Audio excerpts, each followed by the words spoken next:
You can still see right now this evening evidence of that shooting here. Here is a bullet hole that pierced through this diesel tank. Meteorologists say this is the most snow downtown Charleston has seen since 2009. They are trying to find this plane that witnesses say they saw crash somewhere in this mountainous region in eastern Kanawha County. Been here at the federal courthouse in Beckley all morning, and somehow Don Blankenship has managed to elude several dozen media outlets that have been camped out at every entrance and exit of this courthouse trying to get a picture of him. For the first time, Lieutenant Williams is speaking out about the incident exclusively to Eyewitness News. He told me in an interview that ended about 30 minutes ago that he takes full responsibility for the videos and acknowledges they do exist. Are you a racist? Absolutely not.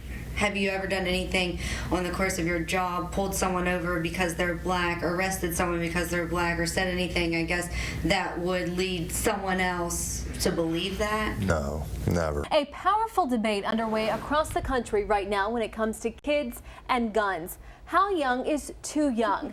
Eyewitness News reporter Leslie Rubin is here now with a special report exploring that question and has more on what laws or lack thereof are in place to protect our kids. Leslie. Callie, a lot of parents, whether they are hunters or just gun owners, want to instill in their kids a sense of heritage and respect for gun safety, while some public health advocates believe there is just no benefit in allowing kids to handle guns. Tonight, we go inside a firearms class designed just for kids. Is it beneficial or dangerous? And what's being done by lawmakers to keep kids safe from guns? Emma Casebolt is 11. Nicely done. Today, she is one of 5 kids learning how to shoot handguns. Let it go. Excellent. And rifles. Good deal. It helps me to feel more safe around them, and I really like shooting them. It's fun. Some of the kids are first-time shooters. You may pull the trigger. Others are a little more experienced. They are all between the ages of 8 and 11. Good job. Check that out. Look, it's right in the center. Getting them shooting takes the mystery out of it.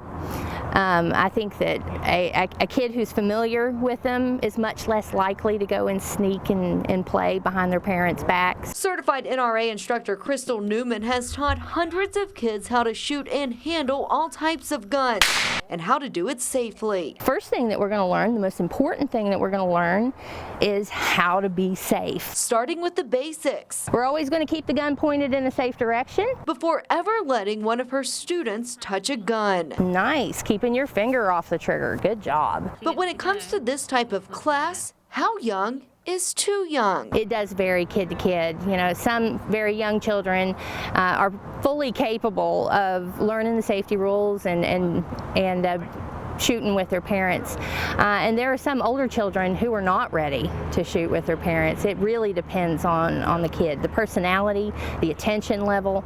Lots of things play into that. The American Academy of Pediatrics says flat out that the best way to prevent firearm injury is to keep guns out of children's homes. Get it right there. There we go.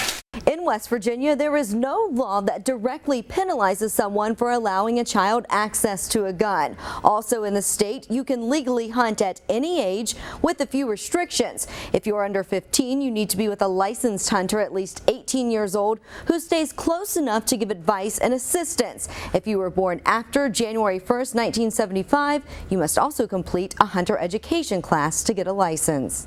Gun safety is a major thing, that especially in this area, because a lot of people hunt, a lot of people own guns, and a lot of kids don't know what to do with them if they find them. And that's one of the main reasons these parents say they want this type of training for their kids. I wanted her to know how to handle a gun, to not be afraid, but to be respectful of a gun and its power, but to know how to handle it properly, to know how to be safe with a gun. The Brady Center to Prevent Gun Violence published this report last month called The Truth About Kids and Guns.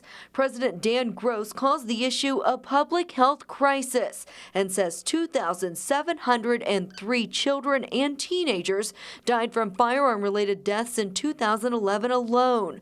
West Virginia is not one of the 11 states with a law requiring that guns be locked away or that ammunition be kept separate. threat. Newman believes classes like hers educate kids to know how to react if they come across a weapon. Always keep guns locked up so people that aren't supposed to touch them can't. The accidental death of an instructor at an Arizona shooting range killed while teaching a 9-year-old to fire a fully automatic Uzi helped set the debate on how young is too young to shoot. Go ahead and give you one shot.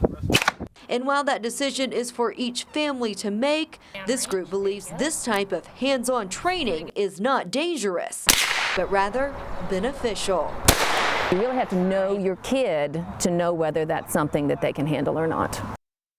Now, according to that Brady campaign report, The Truth About Kids and Guns in West Virginia, there are more than 10,000 children living in homes with access to unlocked and loaded guns. Leslie Rubin was there as the judge had some very harsh words for the former judge of more than 17 years. Leslie?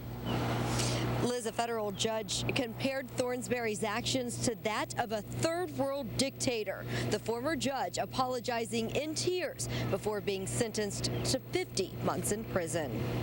Do you feel like you've disgraced the judicial system in Mingo County, sir?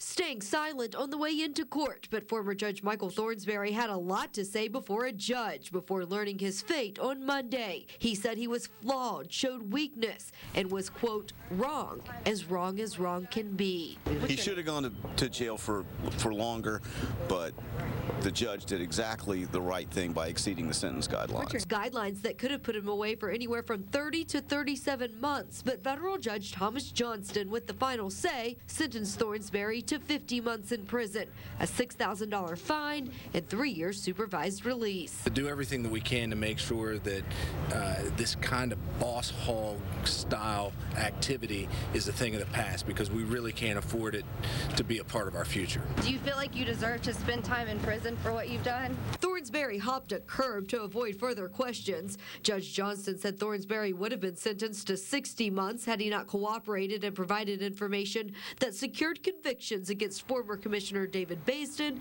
and former prosecutor Michael Sparks. Thornsberry went along with a plan to keep George White from providing federal investigators information that White had sold pills to the late Sheriff Eugene Crum. White was offered a deal that if he fired his current lawyer, he'd be given another of their choice and offered a more lenient sentence. White did not wish to comment on camera, but told the court that there are 3 types of laws in West Virginia: federal, state, and Mingo County. He said he believed anything was possible through the laws of Mingo, and he has lived in fear for his life. If it were any other public official, the sentencing guidelines would have been the same. But this isn't any other public official. This is a judicial officer. He holds justice in his hands, and that system was compromised in this case. Today, as he turned himself in, his family members were by his side, becoming irate, and it was all caught on camera.